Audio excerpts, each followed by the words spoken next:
pengajar dalam kesempatan sertifikasi dosen tahun 2025 ini, izinkan saya memaparkan salah satu mata kuliah yang saya ampu, yaitu mata kuliah akuntansi manajemen.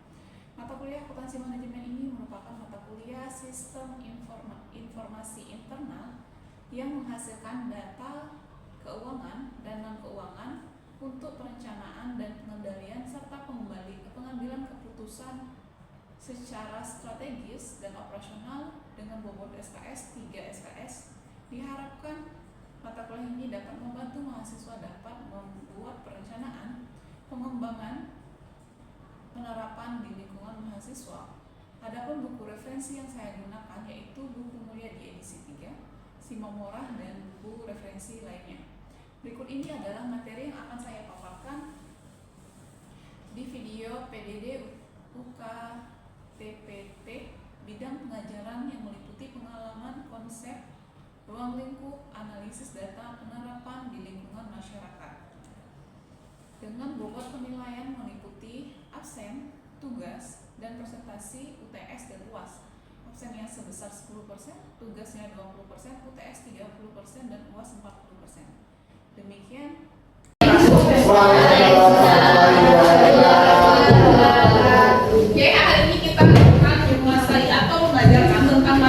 Akuntansi manajemen, ya KPS-nya udah ibu bahas sebelumnya. Kita harus mampu menguasai karakteristik menganalisis permasalahan membuat akuntansi manajemen. Kenapa sih Bu harus berkaitan dengan komunikasi bisnis? Kalau tidak ada akuntansi manajemen, cara dia bisa mempraktekkan komunikasi bisnis? Cara bisa bikin perusahaan? Berarti ada akuntansi sama manajemen Ibu harus saya berkaitan, ya enggak? Oke, kalau tidak ada akuntansi, cara dia bisa menganalisis dana yang akan keluar, dana yang akan masuk berapa Ibu? Berarti menganalisis modalnya seperti apa Ibu? Jadi itu harus dibicarakan dengan anak manajemen atau komunikasi bisnis, saling berkaitan. Yang kedua itu ada RPS yang kedua tentang analisis mengklasifikasikan, membantu atau membedakan. Klasifikasikan itu membedakan antara konsep terus teknologi akuntansi, pertanggungjawaban dan penentuan harga transfer. Pertanggungjawabannya seperti apa Ibu? Karena para akuntansi itu tanggung jawabnya lebih besar. Kalau salah kita 01 kita ditutup, kurang 1 ditutup juga. Oke enggak? Oke, siapa yang cita-citanya jadi akuntan? Ada loh, gajinya besar. Gajinya besar tapi resikonya harus apa teliti. Kalau terlambat cakap ini su. Asal dia teliti. Oke, berarti kalau kurang nol itu siapa tuh Ibu? Betul dong. Tapi kalau orang yang bicara juga kurang nol salah. Oke, terus ada sistem penentuan biaya harga pokok dan ketentuan penganggaran modal. Berarti sebelum bikin perusahaan kalian harus menentukan harga modalnya berapa, modal yang diinvestasikan berapa, baru dibicarakan oleh bagian investasi. Itu kan gunanya komunikasi bisnis. Jadi kita masuk ke materi aja. Yang pertama ada manajerial accounting atau akuntansi manajemen.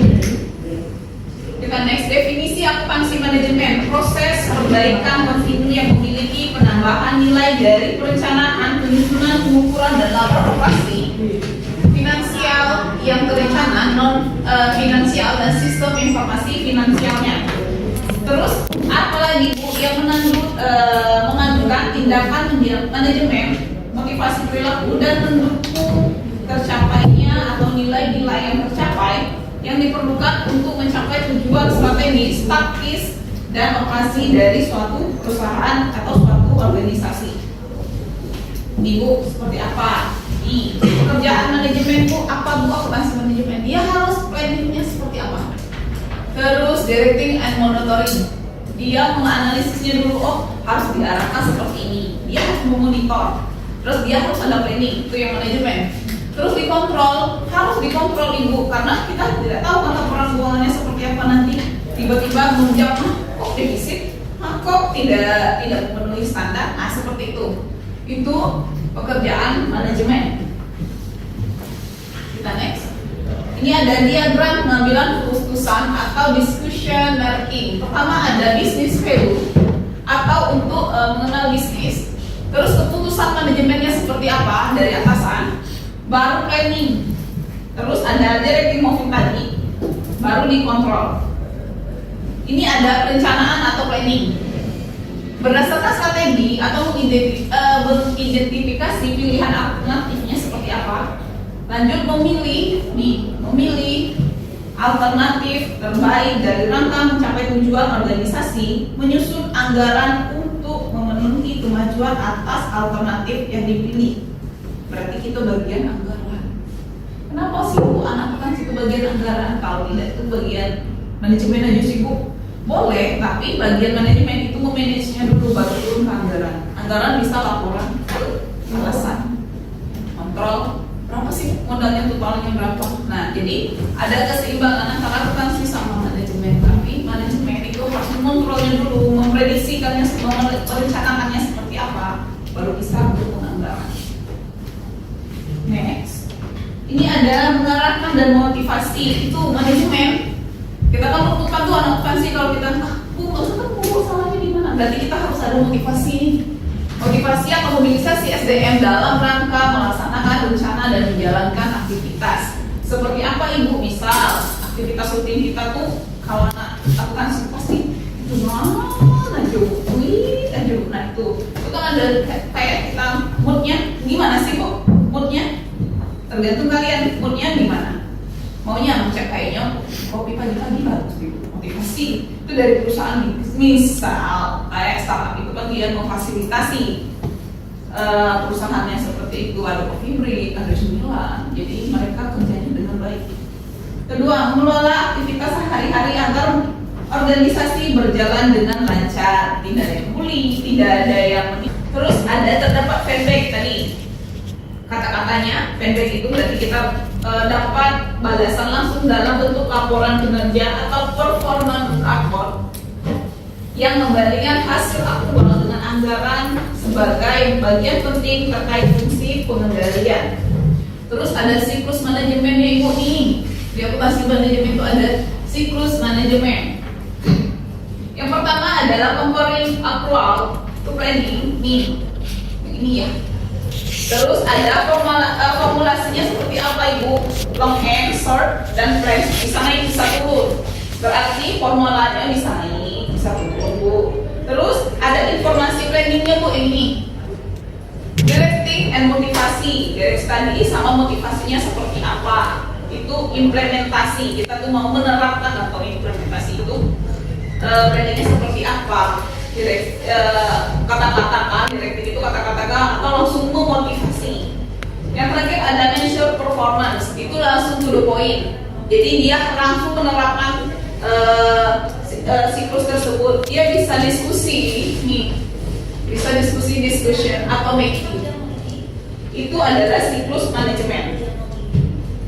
Sejarah akuntansi manajemen ini udah dibahas sebelum-sebelumnya di mata kuliah akuntansi manajemen semester 3. Itu fokus pada administrasi kegiatan dan di pabrik dan isi keuangan, boleh pabrik, boleh perusahaan. Terus ada budgeting. Pernah belajar budgeting? Semester berapa? Semester kuliah apa?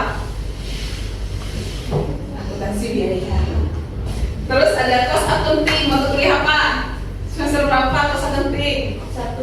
Semester 1. Di akuntansi dasar. Oke. Fokus pada perhitungan biaya produksi sehingga dapat dialokasi ke harga pokok penjualan dan nilai persediaan akhir. Selain itu juga menekankan pada konsep pengendalian biaya dan analisis biaya, perkembangan atau pergub. Ini ada perkembangan akuntansi manajemen itu bisa di manajemen sosial atau informasi sistem dan sebagainya. Kelihatan? Enggak. Oke, kita lanjut. Oke.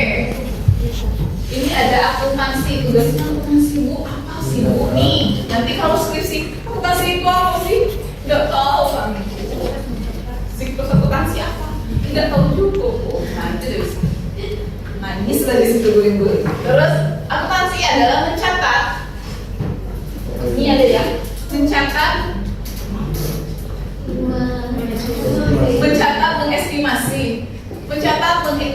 mengestimasi, mengiktisarkan, menyampaikan, menyimpulkan dan menyampaikan, lanjut melaporkan data keuangan dengan operasional.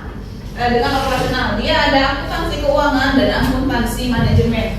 Dua ya sistem akuntansinya. Ya Allah, gue latih komunikasi bisnis, akuntansi manajemen, akuntansi keuangan. Karena itu saling berkaitan. Terus ada keuangan. Akuntansi keuangan manajemen sektor publik berbeda dengan akuntansi keuangan. Akuntansi sektor publik semester berapa? 4. Semester 4, yakin? 2. Yakin? 4.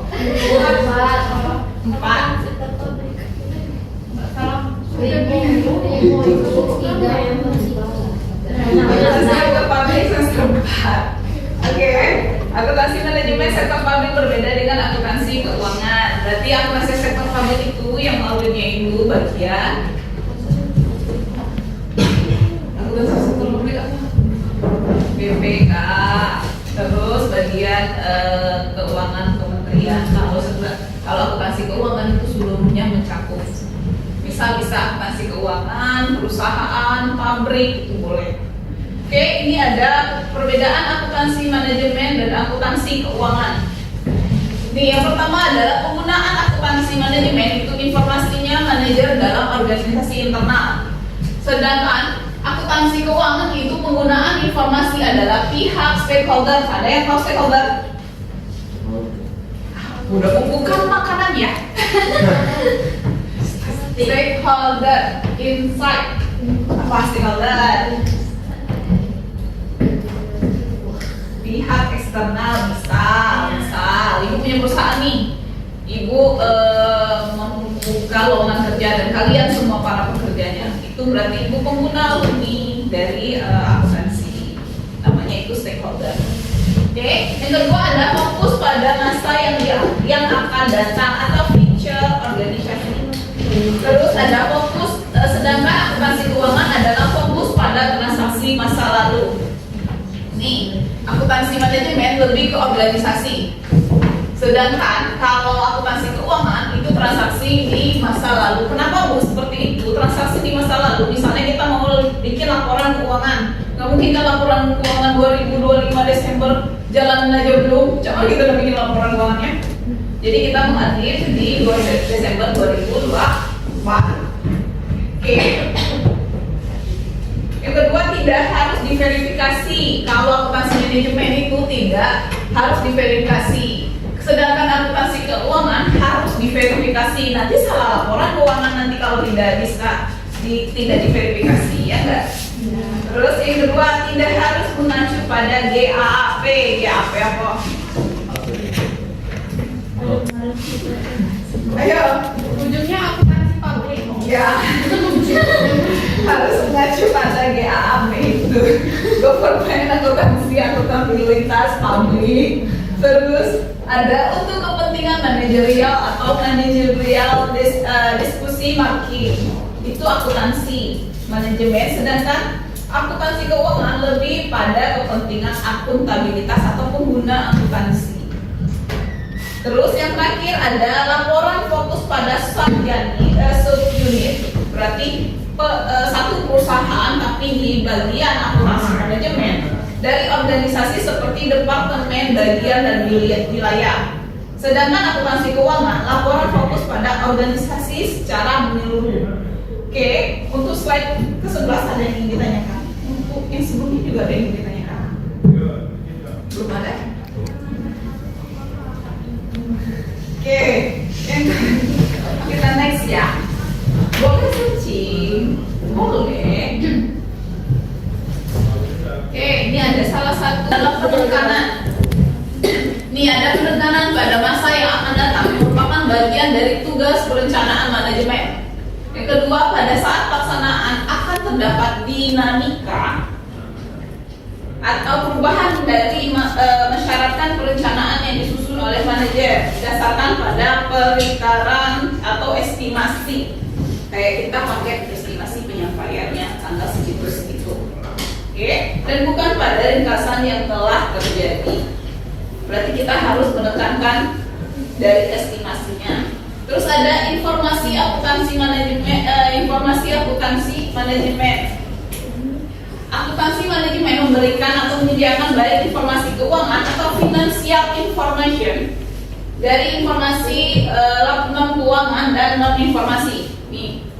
Terus ada peranan lain Ibu, peranan informasi manajemen sebagai dukungan strategis atau perencanaan operasional dan pengadaan performance evaluation, manajemen pengambilan keputusan.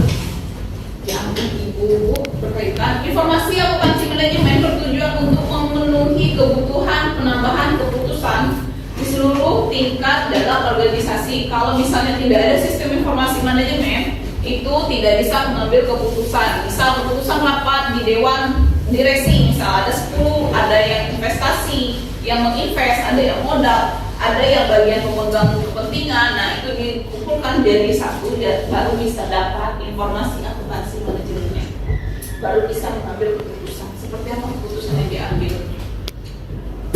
Ini ada proses akuntansi manajerial. Yang pertama adalah identifikasi, mengidentifikasi dulu Ibu. Yang kedua ada pengukuran.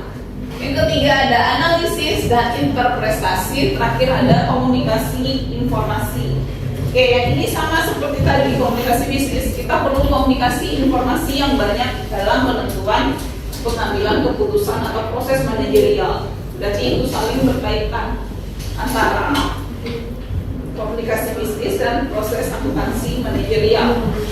Bagaimana sih Bu dapat membedakan antara manajerial memberikan value add bagi organisasi?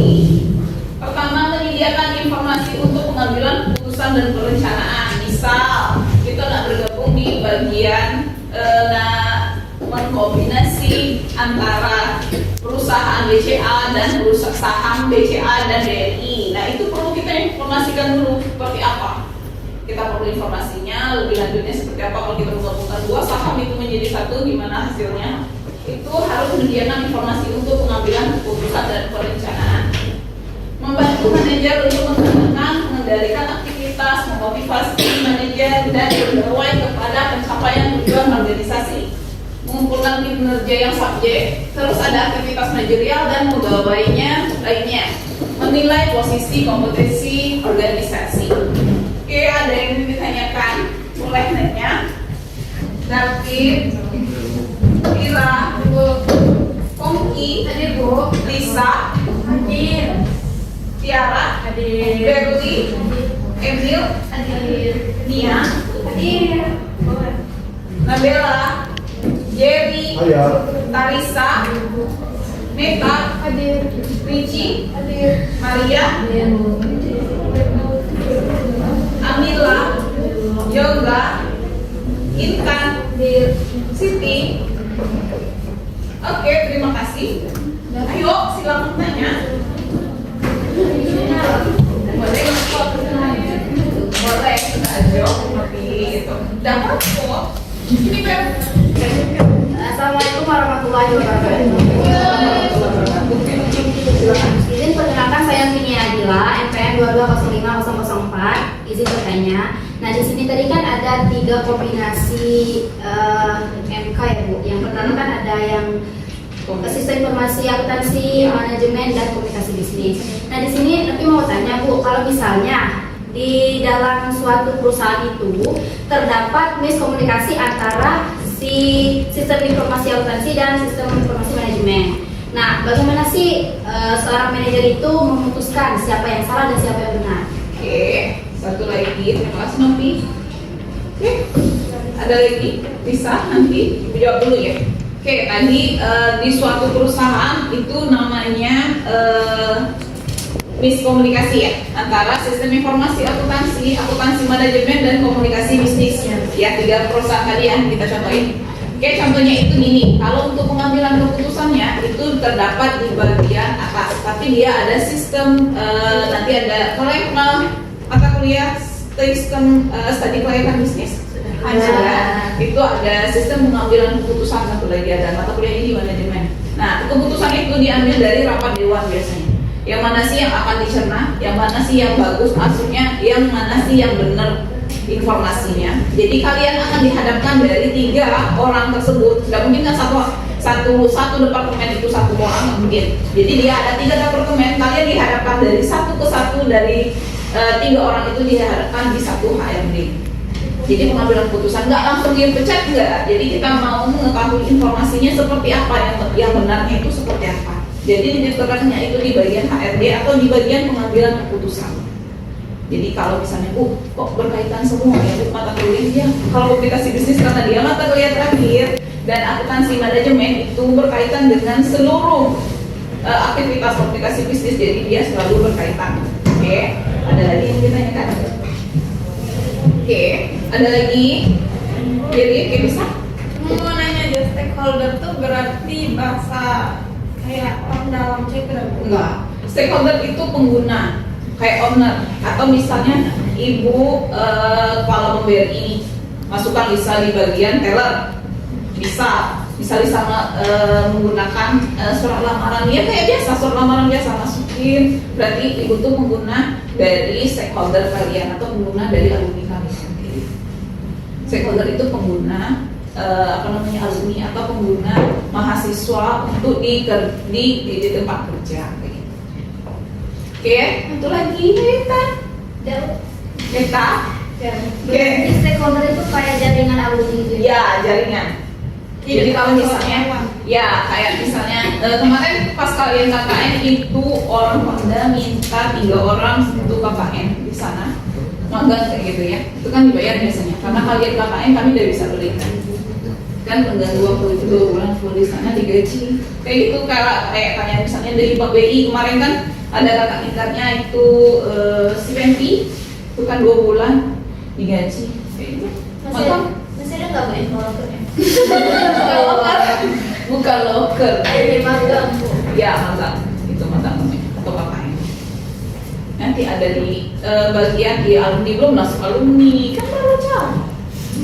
Oke, next ada lagi yang lain. David, Neil, tidak ada. Oke, next sudah nggak ada. Di absen sampai UKS sampai belakangnya bos gitu. Kalau nyari kalian kalau di next itu ada tema utama akuntansi manajemen. Pertama adalah biaya dan manfaat. Yang kedua adalah isi dan perilaku. Yang ketiga informasi dan inisiatif. Yang keempat ada evaluasi sebenarnya dan adaptasi. Oke, biaya dan manfaat. Biaya yang dikeluarkan dan manfaat apa yang akan didapat. Itu salah satu tema utama akuntansi manajemen. Terus isu dan perilaku. Perilaku itu dinilai ya dari akuntansi manajemen karena itu termasuk di mata kuliah akuntansi perilaku keorganisasian di kelas manajemen perilaku organisasi. Terus ada informasi dan inisiatif. Misal kalian ngasih informasi, bu kayaknya bagusnya dress code untuk ulang tahun perusahaan, misalkan inovasi dan inspirasi kalian itu dihargai di perusahaan. Terus evaluasi dan adaptasi, gimana sih kalian beradaptasi dengan lingkungan perusahaannya seperti apa, evolusinya seperti apa. Misal pertamanya cukup, keluarnya bagus, nah itu drama ya. Nanti itu evaluasi dan adaptasinya. Tujuan umum akuntansi manajemen ini. Peranan akuntansi manajemen dan organisasi pemerintah adalah untuk membantu manajer dan informasi akuntansi yang dibutuhkan agar fungsi perencanaan dapat dilakukan dengan baik. Berarti akuntansi itu kita harus mengetahui fungsi dari perencanaan keuangan kita akan menuju kemana. Yang pertama adalah membantu manajemen memformulasikan kebijakan. Kedua adalah membantu manajemen dalam proses perencanaan organisasi. Yang ketiga itu adalah membantu manajemen dalam mengendalikan operasi dan kegiatan perusahaan. Tujuan khususnya Ibu ini untuk merasionalkan penggunaan dana yang tersedia agar dapat menghasilkan hasil yang sebaik-baiknya. Merasionalkannya itu seperti apa Ibu? Nah, berarti kita merencanakan itu sesuai dengan anggaran, terus sesuai dengan kebutuhan perusahaan yang akan dipakai. Yang kedua ada menyempurnakan rencana yang sudah disusun. Misal kayaknya rencana itu kurang pas, jadi kita harus menyempurnakannya supaya Itu bagus, perfect itu laporan keuangan.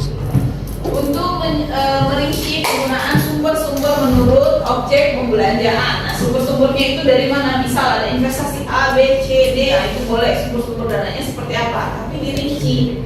Karena akuntan itu setiap ada kegiatan keuangan itu harus ada bukti transaksi. Terus untuk digunakan sebagai landasan formal yudis, penggunaan sumber penerimaan serta alat untuk mengendalikan perbatasan penggunaan untuk menampung dan analisis serta memuaskan beberapa alokasi pembiayaan.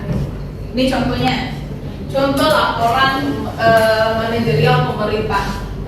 Ada laporan pelaksanaan anggaran, yang kedua ada laporan spending review, yang ketiga adalah laporan monitoring dan finance statistik adalah 6 laporan, 7. Terus ada aktivitas manajemennya seperti apa Ibu? Nah ini memberikan nasihat kepada manajemen antara lain menawarkan solusi atau opini pendapat. Yang kedua membantu dan mengevaluasi seperti apa. Berarti kita harus menarik kesimpulan dari masalah yang terjadi. Yang ketiga menyusun dan memperbaiki aturan-aturannya seperti apa. Misal ada revisi aturan kayak gitu. Terus ada fondasi akuntansi manajemen. Organisasi pertama ada mindsetnya seperti apa Ibu? Sebagai organisasi sosial bukan ekonomi atau struktur. Deskripsinya seperti apa? Ada tugas, ada tanggung jawab. Nah itu berarti fondasi akuntansi manajemen. Akuntansi pengendalian biaya, ada tarif, ada proses, anggaran, laporan keuangan, dan tarif penilaian presentasi. Kedua ada psikologi dan menyoroti faktor motivasi. Nah menurut kalian kalau akuntansi biaya susah atau enggak? Susahnya di mana? Apa kira akuntansi biaya? Banyak akun-akun yang Ini kok gitu banyak itu. Akuntansi biaya itu biasanya EOQ kayak gitu. Ini akuntansi biaya. Coba tengok. Ini debit kredit, ini praktikum guys. Iya, akuntansi biaya sayang. Praktikum akuntansi biaya. Praktikum akuntansi biaya adalah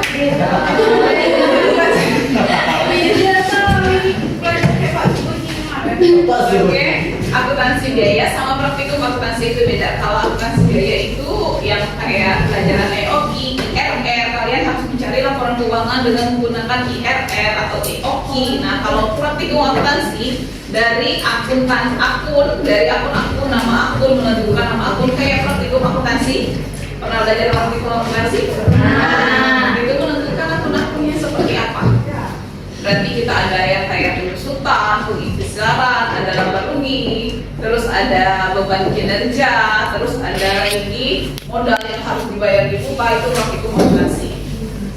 Oke. Next, itu ada akuntansi manajemen perencanaan. Dapat dibentuk perencanaan jangka pendek atau jangka menengah, ada jangka panjang. Penyediaan informasi, penilaian investasi, kemampuan dan pengendalian keuangan. Seperti apa Bu? Pertama ada perencanaan keuangannya, harus direncanakan dari awal. Berarti kita harus ada komunikasinya dari atas atau prediksi yang akan dikeluarkan di suatu perusahaan tersebut. Yang kedua ada anggaran modal. Anggaran modal itu sama Bu? Ada anggaran modal. Misal modalnya 1T, kalian harus menganggaran 1T itu, jangan pas 1T misalnya 990 atau 950. Nggak mungkin dihabiskan modal itu dalam satu kali proyek. Oke, yang kedua adalah anggaran pendapatan. Nah, dia ada 2 laporan anggaran Ibu. Pendapatan itu harus dianggarkan lagi. Misal pengeluaran kita itu 950 juta, pendapatan itu harus lebih dari 950 juta. Terus ada modal keuangan, beda modal lagi Bu. Modalnya dari 1T kemarin yang dikeluarkan 950, modal keuangannya 950. Oke, di luar beban-beban lain. Terus ada modal keuangan sudah, target perencanaan dan penganggaran. Nah, itu harus ada target. Misal perencanaannya, Bu, kayaknya kami berapa itu Desember, targetnya akan tercapai itu sekitar bulan Juni Bu. Terus bikin laporan lagi dong akhir tahun. Memang iya, laporan keuangan itu kan laporan akhir tahun kan ada 3. per 3 bulan, per 6 bulan sama 1 tahun. Oke, terus ada akuntansi manajemen, peperangan untuk pengendalian agar berbagai penyampaian dapat segera dikoreksi. Itu bagian komunikasi tadi. Pengendalian anggaran, akurasi dan ketepatan waktu, biaya yang terkendali, posisi anggaran, terus aktivitas pusat laba dan akuntansi biaya, aktivitas pusat keuangan, akuntansi manajemen dan pengendalian. Akuntansi manajemen berperan untuk mengendalikan dan menyampaikan dapat segera dikoreksi. Pertama adalah pengendalian anggaran, ada akurasi dan ketepatan waktu. Biayanya harus terkendali, dia terkendali dan tidak terkendali. Ketiga, ada posisi anggaran dalam 1 tahun, aktivitas pusat laba dan akuntansi biaya, serta aktivitas pusat keuntungan investasi dan akuntansi biaya. Pertama adalah pengendalian anggaran. Anggaran itu dikendalikan di bagian akunting, berarti laporan keuangan dan perencanaan itu dianggarkan atau dikendalikan berdasarkan perencanaan sebelumnya. Anggaran misal total untuk anggaran perencanaan anggaran tahun 2024 itu kemarin ya, kita kan merencanakan itu sebelumnya ya, berarti itu sekitar 8 triliun. Misal example suatu perusahaan itu dikendalikan di sana di bagian anggaran. Bagian anggaran itu bisa di bagian akuntansi, bisa di akuntansi manajemen, bisa di sektor pabriknya boleh, di bagian HRD-nya boleh. Jadi dia berbagai dari divisinya masing-masing. Tapi diselesaikan di satu divisi, yaitu bagian akuntannya. Terus akurasi dan ketepatan waktu. Misal, Bu, pengumpulan laporan keuangannya berapa tahun, berapa bulan Ibu, paling lama berapa? Biasanya kalian terakhir kapan? Nggak boleh kalau di perusahaan itu terakhir kapan, secepatnya. Jadi kalau misalnya Bu, akurasi atau ketepatan waktunya itu misalnya ditentukan minggu depan, berarti kalian harus merencanakan sampai umur itu dari hari ditetapkan berapa sampai ketepatan waktunya. Terus ada biaya terkendali dan tidak terkendali. Nah, misalnya biaya terkendali seperti gaji, semuanya laporan keuangan itu terkendali. Di luar itu misalnya ada kecelakaan, itu kebakaran pabrik atau mobilnya mogok atau mesinnya rusak atau berhenti operasi atau biaya operasinya yang kurang, itu biaya di luar terkendali. Berarti di luar biaya itu dia harus ada biaya lain. Terus ada posisi anggaran dalam 1 tahun. Nah, mereka harus ada laporan keuangan di 1 tahun atau 2 tahun. Biasanya kalau perusahaan dia mau lihat 2 tahun terakhir. Oke, aktivitas pusat laba dan akuntansi biaya. Seperti apa Bu aktivitasnya? Nah, itu ada aktivitas biayanya seperti apa dan akuntansinya pusat labanya. Berarti dia ada laporan keuangan tahunan, keuntungan, pendapatan, dan akuntansi biayanya seperti apa, laporan pendapatannya. Terus ada aktivitas pusat keuntungan, investasi, dan akuntansi biaya. Berarti ini ada laporan aktivitasnya, keuntungannya berapa, investasi berapa, labanya berapa, serta akuntansi biayanya berapa. Oke, ada lagi yang ditanyakan? Jika tidak, ini cukup aja. Ibu akhiri, kita bertemu yang minggu depan lagi. Mungkin itu Ibu akhiri. Assalamualaikum warahmatullahi wabarakatuh.